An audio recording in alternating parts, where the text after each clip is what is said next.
Hello, everybody. This is Tony Sweet, and welcome back to Truth Be Told, where we believe in experience becomes truth. I'm your host, and joining me now in studio is my co-host, Walt Lusk. Thank you for supporting our sponsors, Conscious Life Expo, by going to consciouslifeexpo.com to get your tickets for the February 2015 event, which is less than a month away. Yes, it's in the first weekend of February. Gotta go.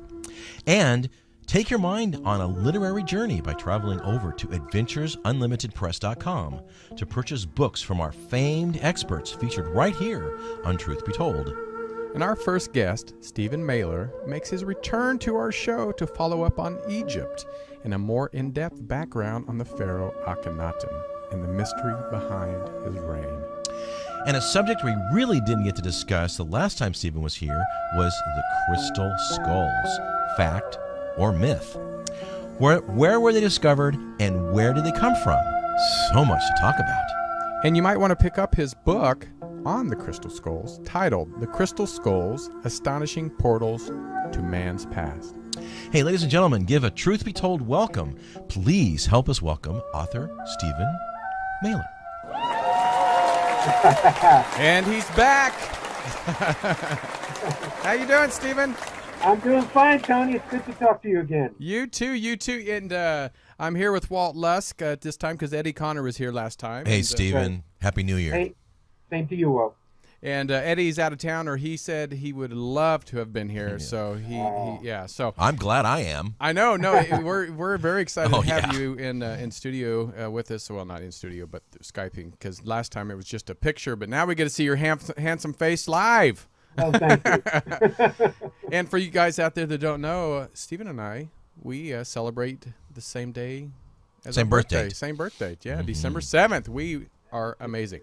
All right, so Most indubitably. first of all, we want to before we get into our deep discussions, we want to talk about some upcoming tours that you're going to be doing. So I would love to talk about that. Yes, we talked about that last time, and I thank you both for the interview last time. It seems to have increased interest in our tour. The tour is filling up really nicely. People still have a couple of weeks open to get into it, but what we're talking about is not only are we doing a 2-week trip to Egypt, we're also doing a 4-day extension to the wonderful site of Baalbek, which is in Lebanon. This is one of the most amazing megalithic sites in the world. Some of the largest hewn stone, what I mean by hewn is cut and carved by humans or by someone in the world.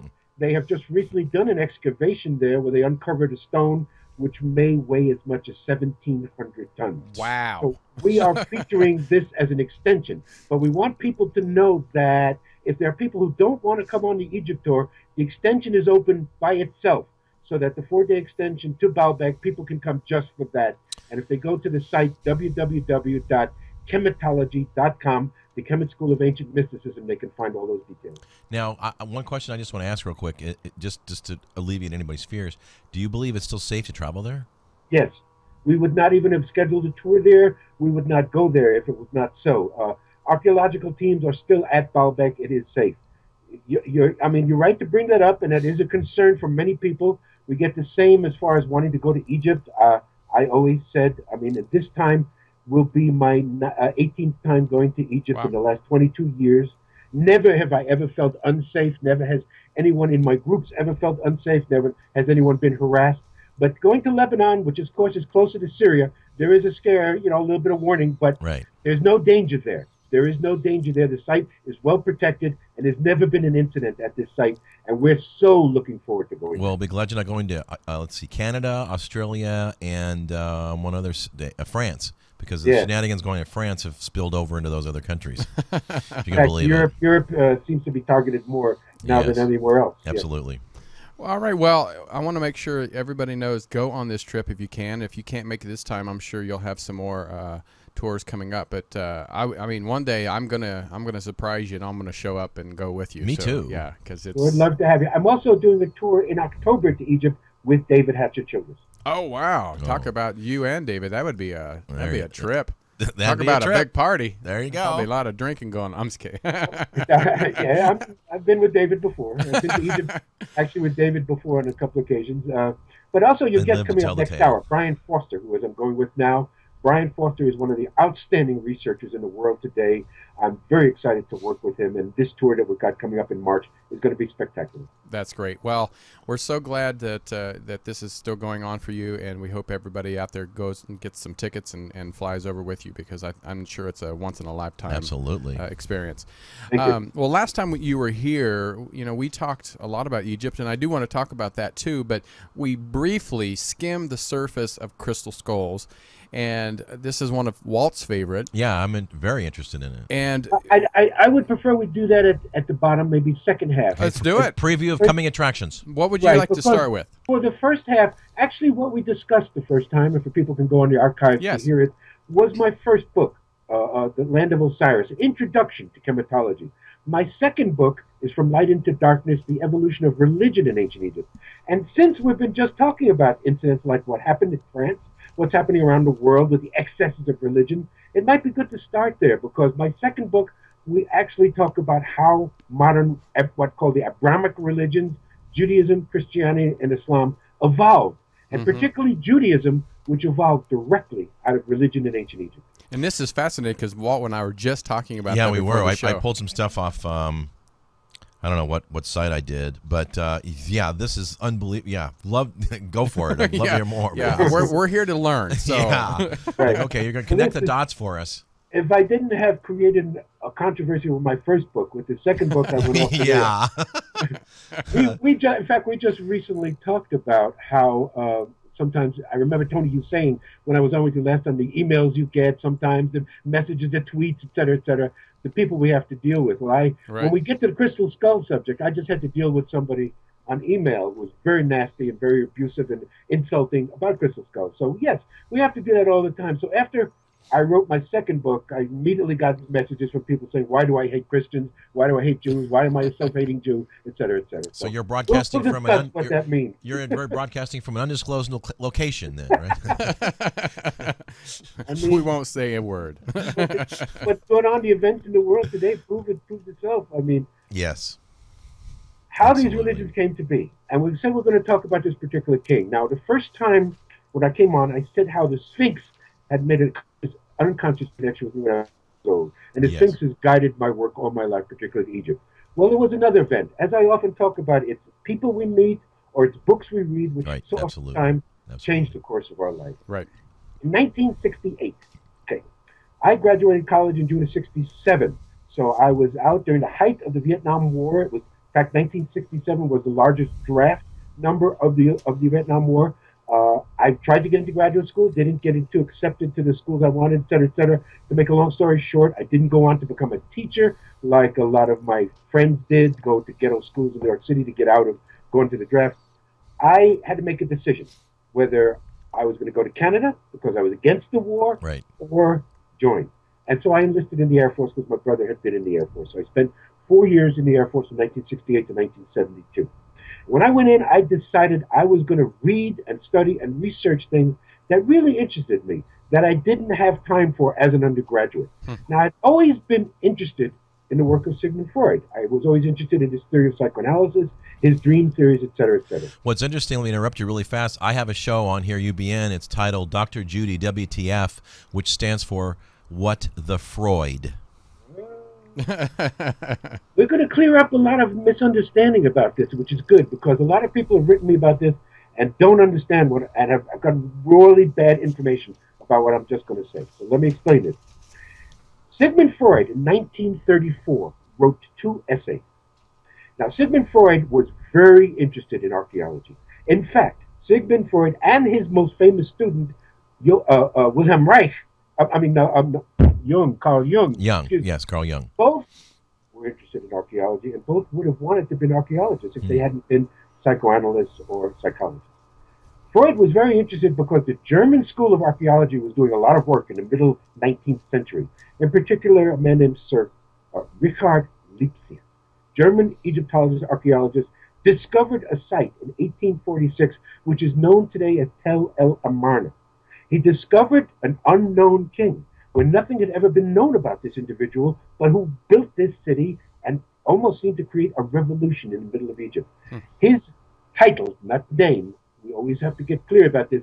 Something like Ramses, Thutmose, these were not names, they were titles. His title, as his birth, was Amenhotep, like his father. Now, people who study Egyptology, they know there's Amenhotep I, Amenhotep II, Amenhotep III. Again, I say this was not the ancients who did this. This were the Greeks who put these numbers on them, 1, 2, 3, 4. They were all just Amenhotep. His father was Amenhotep. He was given the title Amenhotep. It means Amen. Amen, the fifth stage of the sun, who was then, I have to explain, then in this particular time period, he had become, this Neter had become the state god. Up until then, there were 360 Neters, what we call Isis, Osiris, Hathor. They were all worshipped. They were all respected as individuals. However, around 2000 BCE, we move into this cycle that I talked about last time, the cycle of Amen. Amen is characterized by polarity, by separation, by being hidden, knowledge being hidden. And he's known as the hidden deity, or hidden god. It wasn't a god, but the Neter. And so there was no image originally of Amen. So we move into the age of Amen, and then the priesthood elevate the Neter Amen to the state god, to the king of the gods, the deity of deities. This is the first time, we're looking now 2000 BCE, around 1800 BCE, where we get the trappings of what is today modern religion, where you have in Egypt, where you can say they are worshiping a god. Amen becomes the king of the Neters, becomes the state god. So all of the titles then had Amen in their titles. So Amenhotep means Amen is pleased, Amen is satisfied, Amen is fulfilled. But this young man, growing up, even at a young age, and I'll explain in great detail, we're not going to have time in this whole time period for me to explain everything about him, but he was, I'll go into that. He was trained by masters at a young age. Yeah, but so he was also, just to preface, my reading, he's a rebel. Well, that's going to come later. Yeah. Here's where he rebelled. Don't rush it, Walt. At a young age, he looks around him, and he sees the religion, the priesthood of his day is fat and corrupt. That they lie, they cheat, they steal from the people. He saw the hypocrisy. It sounds like today. More and likely. Indeed, it was just like today. Yeah. And so he decided to change the title of himself to Akhenaten. Ach means the shadow or the shade. Also is translated as child. So you could say his title was Child of the Aten.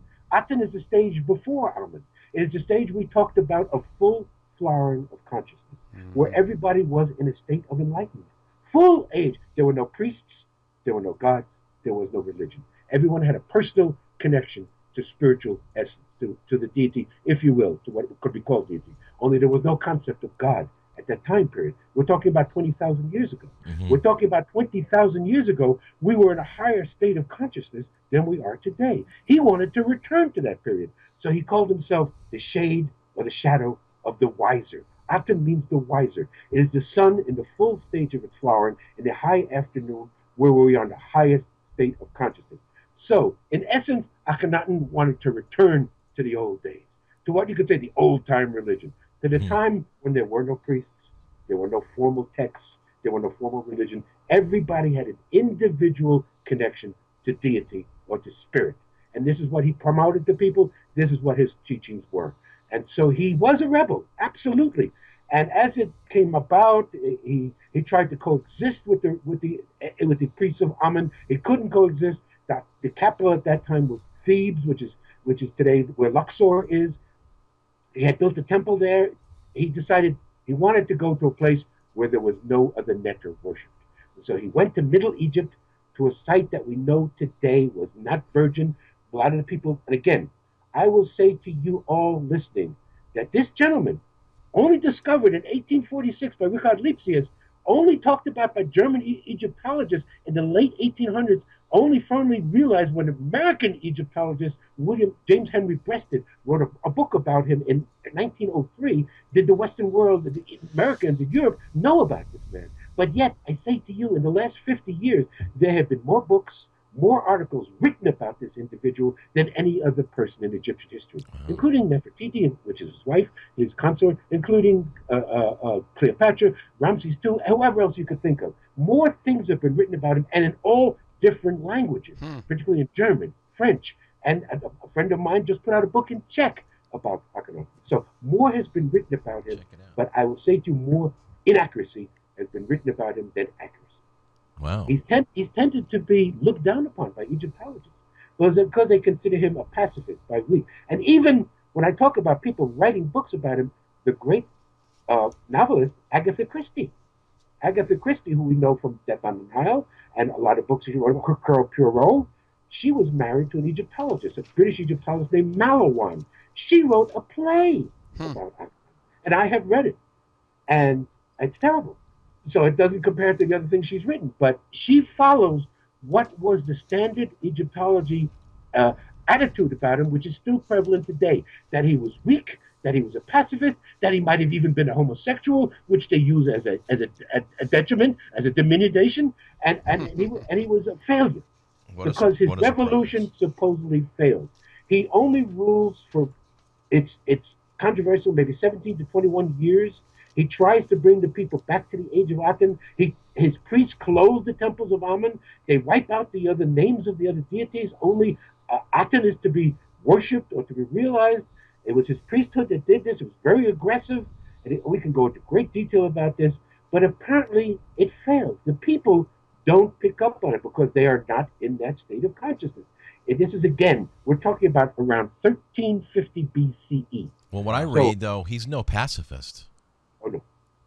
My beloved teacher, Hakim, and I spent many, many hours talking about Akhenaten. He was portrayed as a Horus, just like any other king. Yes. He was portrayed in battle like any other king. He was portrayed smiting his enemies like any other king. The reason why they say this, though, is he did not promote warfare, because his great-great-grandfather, who had the title Jehuti Misu, we say Tutmosis the Third, extended the Egyptian empire to as large as it's ever been and ever would be. Extended to Jerusalem, to Syria, to Jordan, to major portions of Africa. Under Tutmosis III, Akhenaten's great-great-grandfather, Egyptian empire, Kemet we call it, the Comitian empire, had been as large as it ever had to be. So he did not promote, he did not reinforce the garrisons, he did not send people to war, he was not, and that's why he's called a pacifist, and a lot of the colonies fell. A lot of them fell to other things, and so he's considered a failure by Egyptologists, who would consider a warrior king to be a success.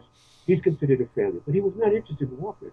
He was interested in spirituality. Enlightenment. And the truth of what I have written, 5 chapters on Akhenaten in my book, From Light into Darkness, we link him not only to Judaism, but to the Rosicrucian teachings too.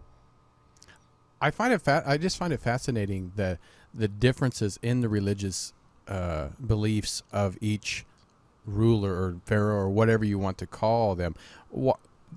In your study, who do you think influenced him the most? Oh, good question. And again, we had the same point last time, and we back it up. Right. The kings, the pharaoh. First of all, there were no male pharaohs, right? Right. We said the term per-ah meant the woman's house, the high house. Right. It was matriarchal. Descent went from mother to daughter. Who's depicted on the walls with the male head of the family, who the priests were flattering. We're talking about theocracy. No king, not even Ramses II. Akhenaten is an exception. There are a few exceptions to the rule, but the rule was most of these people were figures.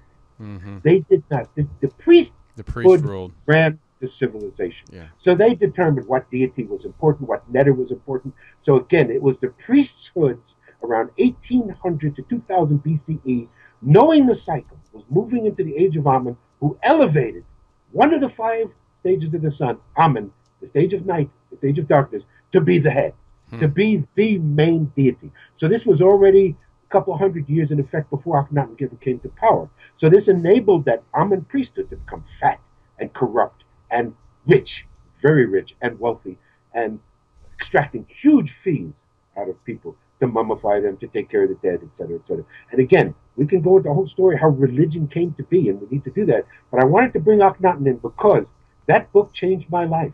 When I read Moses and Monotheism, I became obsessed with this individual. I've read books of him not only in English, but in French and German. I've read articles about him in German and in French, all different languages, as many books as I could get my hands on, and most of them were terrible.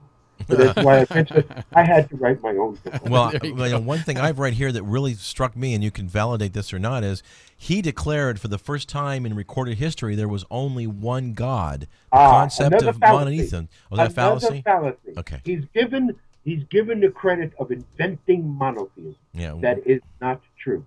When we're talking about the age of Aten that he wanted to return to 15 to 20,000 years ago, Yeah. the people then knew there was only one principle that united all things. They didn't call it God.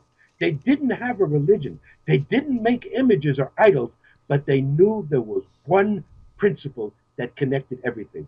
So in my book, I point this out. Again, you're talking about how academicians like to put everything in a straight, linear, Darwinian evolution. We've gone from the primitive to the complex. We started out being very primitive, and we worship trees and rocks, and they call that animism. Then we worship all these multiple deities. They want to tell you that in ancient Egypt they worshiped 600 to 700 different deities. Nonsense, there were only 360, but there were not deities. Deity, the concept of deity, they were not polytheistic. They still understood one principle united all. When we go into the age of Amen, the priests of Amen make Amen God, as we would know God today. That is when monotheism comes to be. Akhenaten did not invent monotheism. But what he did was to say, we're wasting our time with all these different letters, all these different rituals, all these different religious trappings. There is only one principle. He said Aten, but there is only one principle that unites us all. And he said it as of love. I mean, if you said what was his teaching was God is love. Love is God. That was his teaching. And his teaching was every single person can have a connection to this deity, to this principle. You don't need a priest. I say without a priest. And that's why the priests hated him, and that's why they eventually brought him down. Well, the Catholic Church wouldn't be thrilled with it either. Well, I just think I think this sounds, very familiar. If you're a Christian, yes, it sounds just like what Jesus Christ would have said. Yes, exactly. That's the point, and here is the point. There is a famous person. Her name was. It'll come to me. Not Annie Besant. It's in the Theosophical movement. It'll come to me. But she channeled a master called Dwal Kul in the 40s. Dwal Kul channeled through her that there have been 34 Christs in the history of our planet. Jesus was the 34th. Akhenaten was the 33rd. I have often said in lecture, there would not have been a Moses, and we got to get to him because he's essential. There would not have been a Jesus. There would not have been a Muhammad if there was not Akhenaten. Amen. He set the path for all of them. But his difference was, you don't need religion. You don't need priests. Well, you can each do it yourself. And of course, the priests hated him for it, and they eventually took him out. Yeah, they did. Well, they tried to take him out and also erase a lot of what he did, just because That's what. In fact, one of the things of ancient Kemet is if you erase the name of the dead, you wipe them from history. Yes. So when he eventually was gone from power, either murdered, either ascended, there's many different stories we can get into, or maybe what happened to him and Nefertiti. But I certainly believe their mummies, their bodies will never be found because they were probably torn to pieces if they were murdered. Wow. But they tried to erase his name, his cartoon. This is why he was unknown until Richard Lipsius went to what is today Tel Amarna in 1846. He'd been wiped out of the so-called King's List. The King's List go from his father, Amenhotep III, to Seti I. They skip totally to what we call the whole Amarna family, which would be Akhenaten, Smenkhare, Tutankhamun, and then eventually Horemheb. Yep. This is the whole family comes after him. They're all wiped out of memory. So yes, they believe if you take a person's name, erase it, you take them away from history. And they also believe that if you destroy a body, this is why they were so big on mummification. If you destroy a body, you destroy a person's ability to reincarnate, to come back. Right. And so he did not get a tomb. Is that correct? He has a tomb. Oh, he has a tomb. Never occupied. There are tombs at Amarna. When he brought people, he brought everybody from Luxor, and may have been as many as 30 to 60 to 100,000 people living in Amarna. And this is why, because we're going to get to him, this is why we say the Exodus. Now, again, I've even argued with Judaic scholars, people who spent their whole lives in the history of Judaism, who claim the Exodus was a mythological event. Never really happened. Because I was a big student of Joseph Campbell, everybody should Google that name, and he's been gone for many years. Bill Moyers, who's now stopped being a journalist, was the greatest at interviewing Joseph Campbell in the 70s. There are videos, people can get DVDs. Joseph Campbell was the greatest mythologist who ever lived. Joseph Campbell said that these myths, all these myths, are based on real events. Yeah, they're based on fact, somewhere. So in the book, I say there was an Exodus. And Hakim from the indigenous oral teachers of Kemet brought forth the teaching that I shared. What the Exodus was the priests of Ammon chasing the followers of Akhenaten out of Egypt. They eventually became the Israelites and Jews. They were not Israelites then. They would have been known as the Seshuatim, the followers of Aten. So it took them 40 years to do that? Yes, they form a coalition in the desert with related Semitic tribes. They become the Israelites. But Hakim, my teacher, was the only one who translated the word Israel like he did. Israel, the servants, or the slaves of El. El was the Semitic deity. Very fascinating. Well, so, I mean, this brings up so many questions and directions that we can go. And we've mentioned Moses, and Moses, of course, it's such a huge figure in, biblically. And I've read at least 100 books written about Moses. And some from Jewish scholars, some from non-Jewish scholars. And I want to kind of touch he's on also him. considered to be a myth, not to be a real being. Really? Well, he never made. I once attended a doctoral presentation at the University of California, Berkeley, from an African American whose doctoral thesis was Jesus never existed. That the myth of Jesus, was based on a Greek healer named Apollonius of Tyana. That there never was a Jesus. There also could be argument that there never was a Muhammad. You can't prove Muhammad ever existed. So they say you can't prove Moses ever existed. But I do. We say, again, I believe there was a Jesus, there was a Muhammad, and there was a Moses. Well, but Moses never made it to the Promised Land. Exactly. We get back to Sigmund Freud. One of Sigmund Freud's main students was a German named Otto Rank. He wrote, his great thesis was The Myth of the Great Man. He looked at every religion, every great mythology, and said the central figure, i.e. Jesus, Muhammad, Moses, was a real character, but it's based on more than one actual human being. It's a fused myth of individuals who become that person. And I can tell you that is absolutely true. I completely agree with Otto Rank. And so in my book, I say there were several individuals who were incorporated into the mythology of Moses. One of the books I use as a reference is a book called Moses and Akhenaten, written by an Egyptian-born scholar who's living in England named Ahmed Asman, Osman. He contended in his book, he originally wrote the book in 1970 called Moses, Pharaoh of Egypt. Jewish presses in America would not publish it. It was never published in the U.S. It was only published in Canada. You think we don't have influence from Judaism is like we're talking about Islam, right? Right. Jewish press prevented this from being published. He changed the name, republished it in the 90s called Moses and Akhenaten, and it was republished, and it's published by Inner Traditions Press.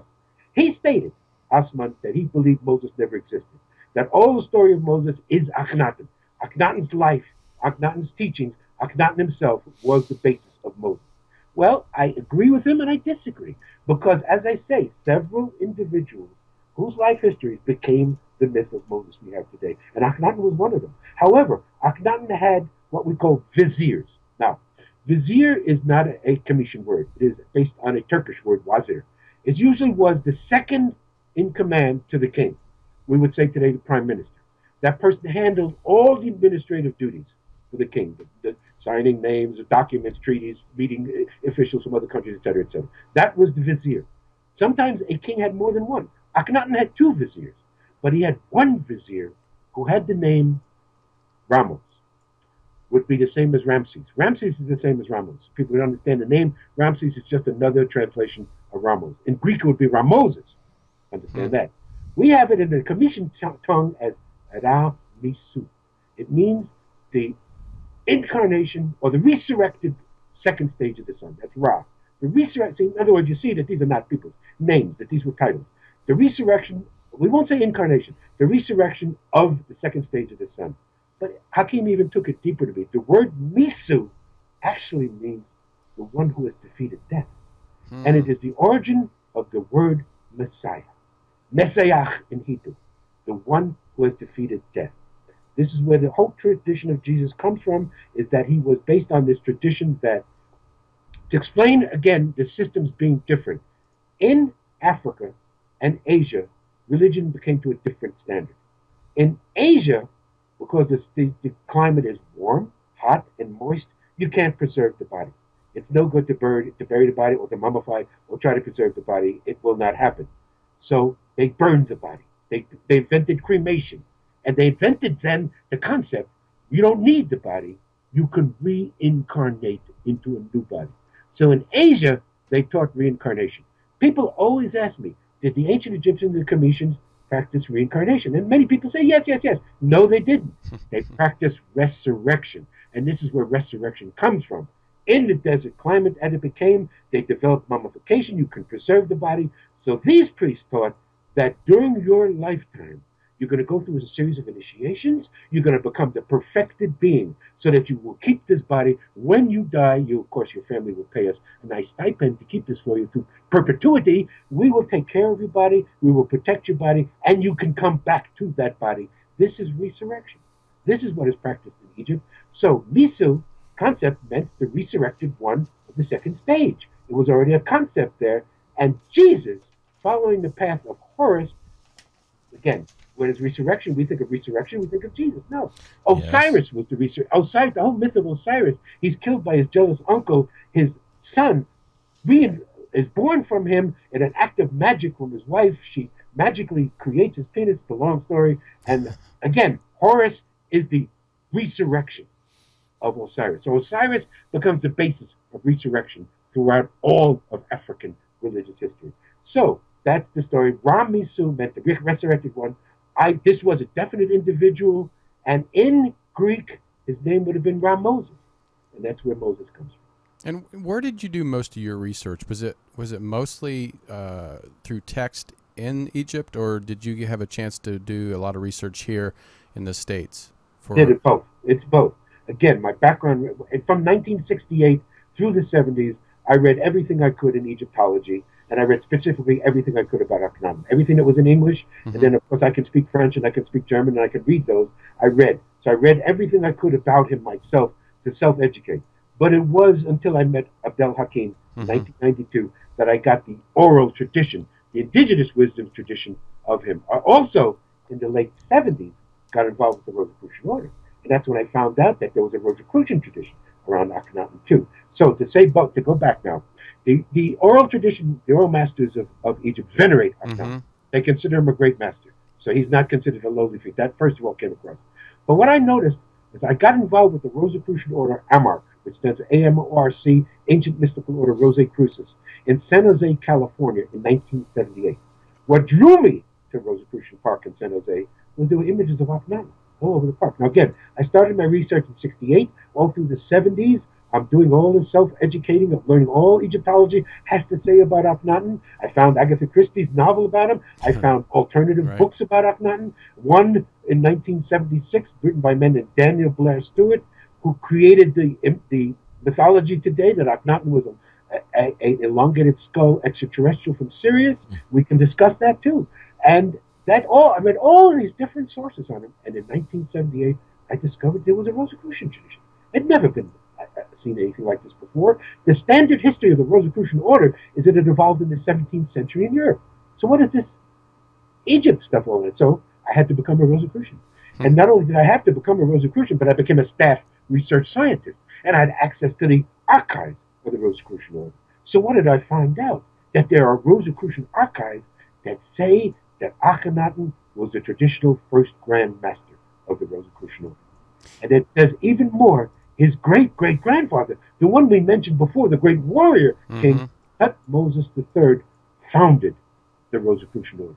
The story goes, and it's not taught in Egyptology, that when Thutmose III became an old man, he had wearied from all the wars and the battles and the fighting and the killing that he had gone on to, and he underwent a spiritual reformation.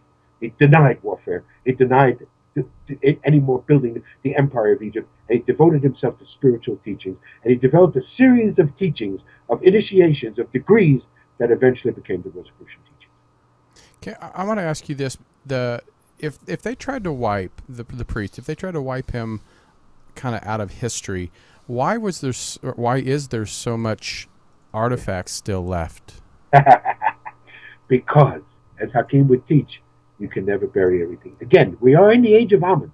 We are in 5,000 years of darkness, where things are dichotomy, us and them. That is the basis of Abrahamic religions, of Judaism, Christianity, and Islam. There is us and there is them.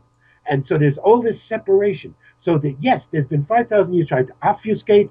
If you think about what the Roman Catholic Church did, destroyed any artifact, any document that had nothing to do, that was outside of Christianity, Right. et cetera, et cetera. Islam has done the same. Islam has burnt the libraries at Alexandria after the Christians did. The Christians burned the library at Alexandria first, then the Muslims did. I would say Muslims have got to get in there too. Yeah. But, there has always been, and even if we return to this time of Akhenaten, to the time of his great-great-grandfather, Tutmosis III, there has always been an order, a secret order, a secret tradition.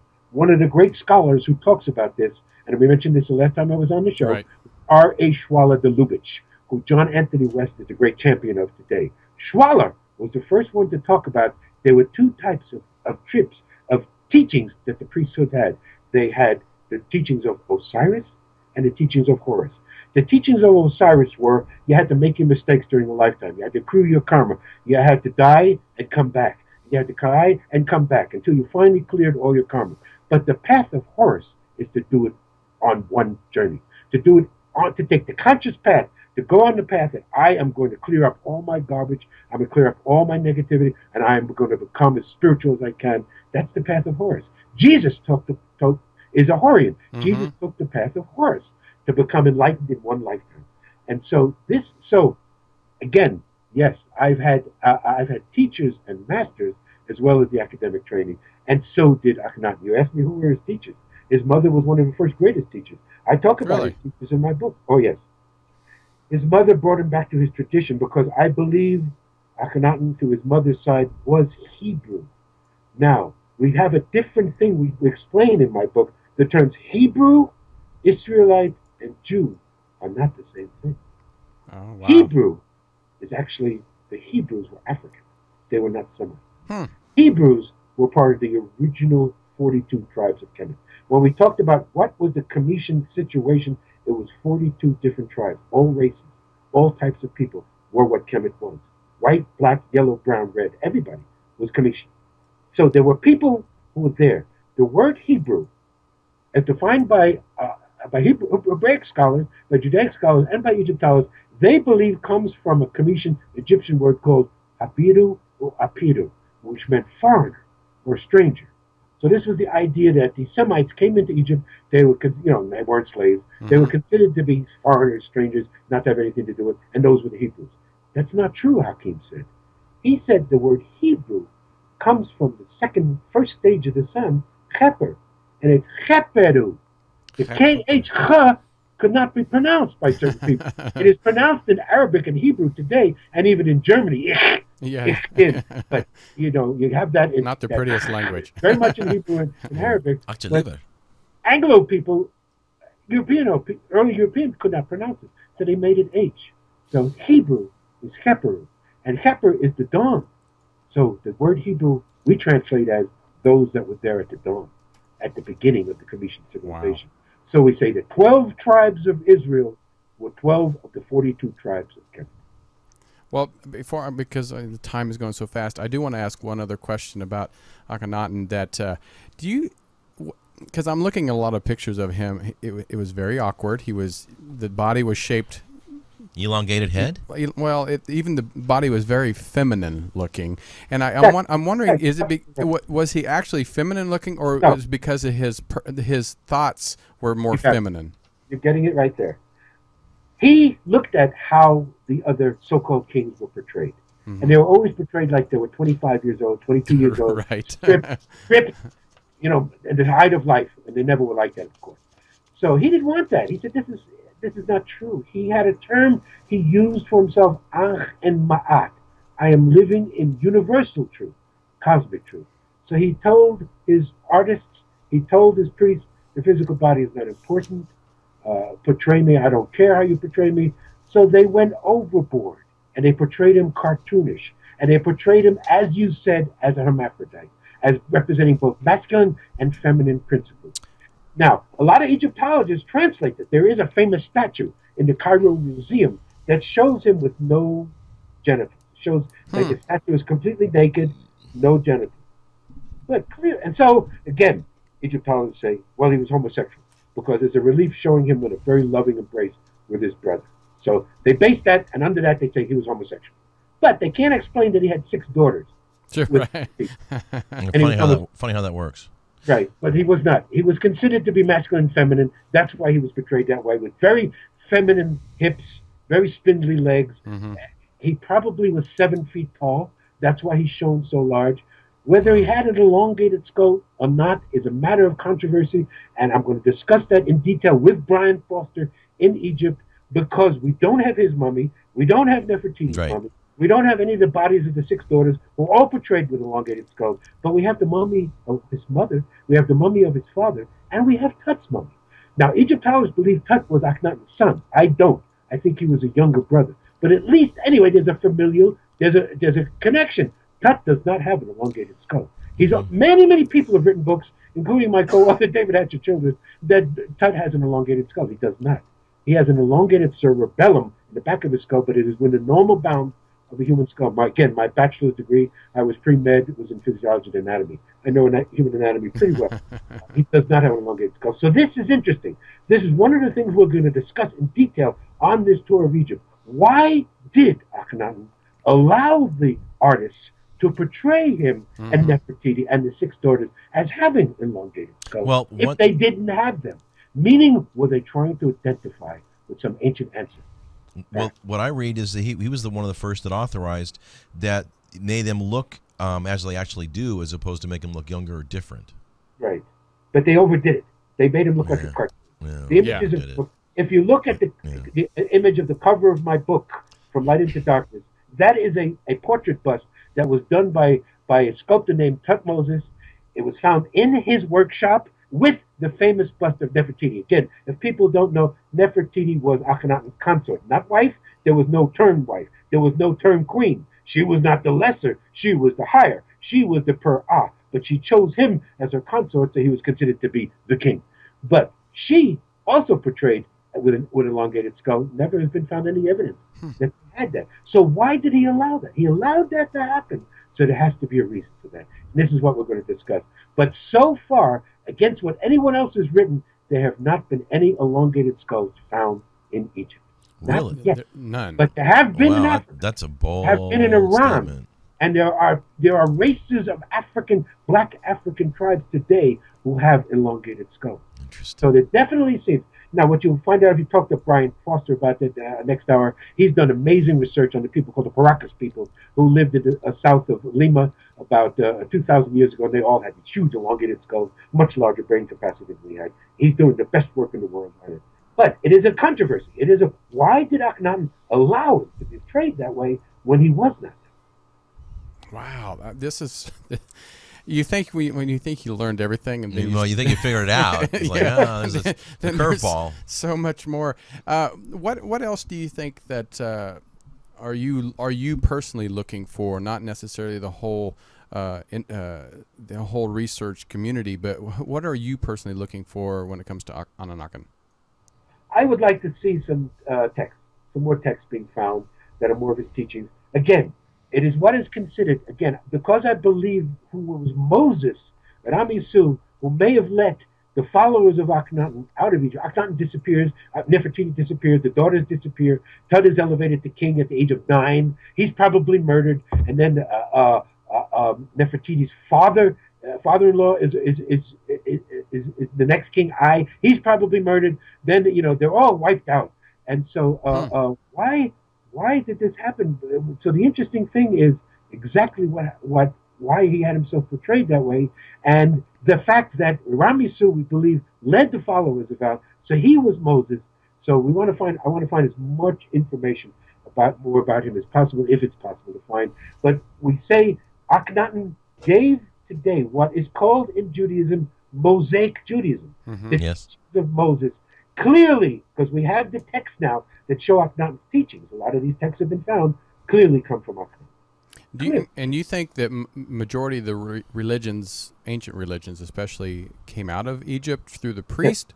I guess, again, the religion of Amun. In the book, I make the comparisons for some of the things of the religion of Amun get directly related into Judaism. The 10 Commandments, they're based on what we'll call the 42 confession.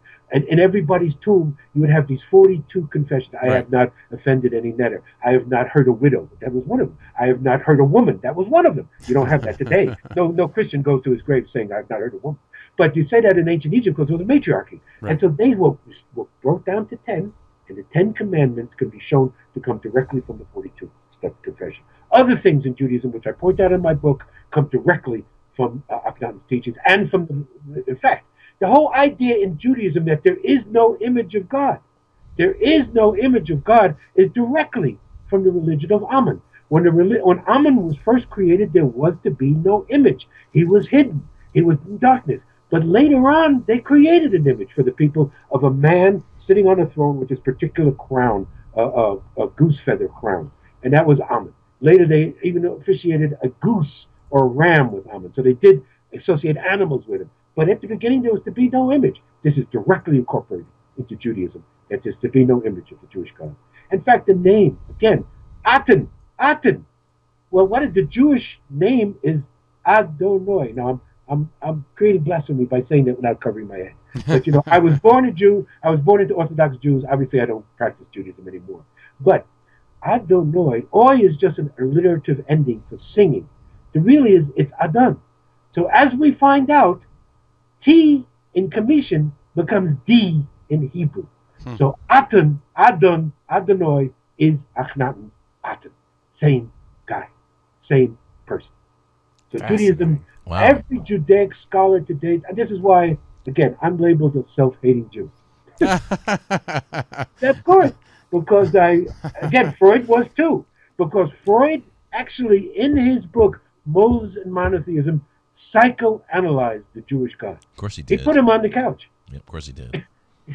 And so he found out that where he came from, a storm god. He was always hanging around volcanoes. Well, that was very much in part of what was then called Babylon. I mean, that was very Semitic. That's the Semitic origin. El is the Semitic god. We have in Judaism the most famous prayer. It's called the Shema. It's supposed to be said when you're born. It's supposed to be said with your last dying breath. It is Shema Yisrael, Adonai Eloheinu, Adonai Echad.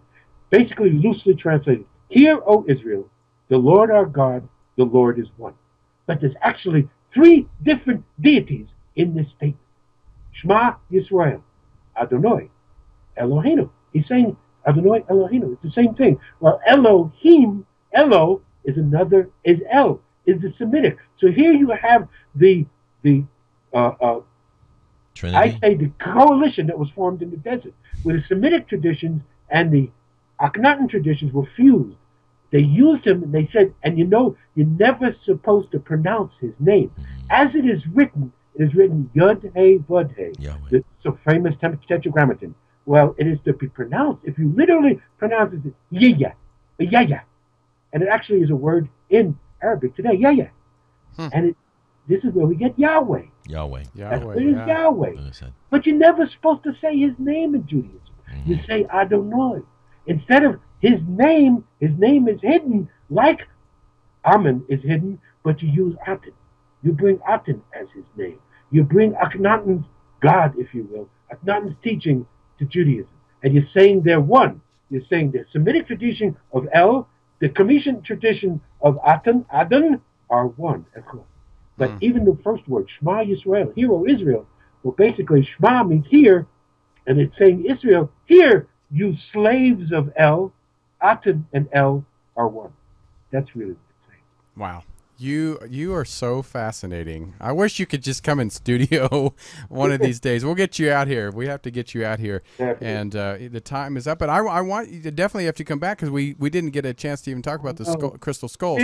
Really, that is a whole show in itself. So let's plan another show. Oh, of course, and Eddie will be back. He's in North Carolina right now. And I would just quickly say about that. Please do. What you get from the academics today, the archaeologists or the anthropologists, they say all the crystal skulls are modern forgeries done in the 19th, 20th century. This is absolutely not true. I studied these objects as an archaeologist. There are several which are genuine ancient artifacts. And what we classify as an ancient crystal skull is a skull that has been carved, a quick piece of crystal that has been carved into a skull over 1,000 years ago. The Mayans did it. The Olmecs did it. We have those kind of skulls. So The accepted version that they are all forgeries is nonsense. No, it is nonsense. It's true nonsense. I have found at least 10 that I can document. Really? Ancient artifacts. Genuine. Well, if there's 10, and you found 10, aren't there 12? There are more. There's supposed to be 13 original. That's another myth. 13. There are sets of 13. Nick Nocerino, whose name I will bring up in very much when we discuss this subject in a full session, he was the master of crystal skull research, one of the greatest metaphysicians of the 20th century. He personally has identified 18 that he had found. Wow. So that the idea, there's another myth, many myths around them. There are not 13 original skulls. There are sets of 13. Well, my understanding is if you put them all together, it's supposed to... We have done that in conferences. Again, we'll talk about Really? this. Oh, wow. I've attended 2 huge conferences, 10, 10, 10, 10, and 11, 11, 11, where there were many, many crystal skulls, many, many ancient ones. The energy when they get together is unbelievable. I can only imagine. Just to let people know, they were the ancient computers. Yes. Before there was written language, before there was even spoken language, crystals store information. We can talk about that scientifically. I'll give people the scientific explanation of how that occurs in quartz crystal. But they were the ancient computers. So the ancient skulls contain scenes of ancient civilizations. Before I ever met my Abdel Hakim in 1992, I worked with an amethyst crystal skull in 1983. I saw images in meditation with that skull that are my first book, The Land of Osiris. I believe it. Yeah, I have a friend that held onto it, touched one, and he says the vibrations and stuff from it and the energy was just unbelievable. There's some famous ones out there. There's Max, the Texas crystal skull. There's Shana Ra in Northern California. There's Einstein in Sedona. There are many of them. There are many, many ancient skulls. The Laurie and Walker has many of them. There are many different ones, and the energy around them. All crystal has energy. So even a skull that's carved last week, this is what I try to get people to understand. They all have tremendous energy. They all can be used as great shamanic tools, which is what they were created for. Right. But the ancient ones have the intent of the carver, and they were carved by great, great shamans. Talk about their energy in them. Talk about a good tease for the next next go. Definitely preview of coming attractions. All right, we'll definitely have you back. so appreciate you. Now, don't go anywhere just yet. How do we get hold of you? Yeah, we want to promote the upcoming tour again. Right. So tell us again where people can go. www.chematology, spelled KHEMITOLOGY.com. Also, the site you're going to be getting with Brian Foster, hiddenincatours.com. All have information about our tours. I will be continuing to do a tour with Brian Foster every spring. He says for the rest of his life. As long as I can keep going back to Egypt, we're going to be doing these techno-spiritual tours. And Brian Foster just had me in Peru and Bolivia. He is the greatest master at teaching those traditions. And what we do on our tours is compare the fact that we know the ancient Egyptians commissions went to Peru and they went to Australia, and we can prove it. That is awesome. Well, thank you again. You are the amazing man, so we can't wait to have you back. Can't wait. You. All right. Thank you. We'll talk to you soon, and take care. All right? Bye. All right. Goodbye.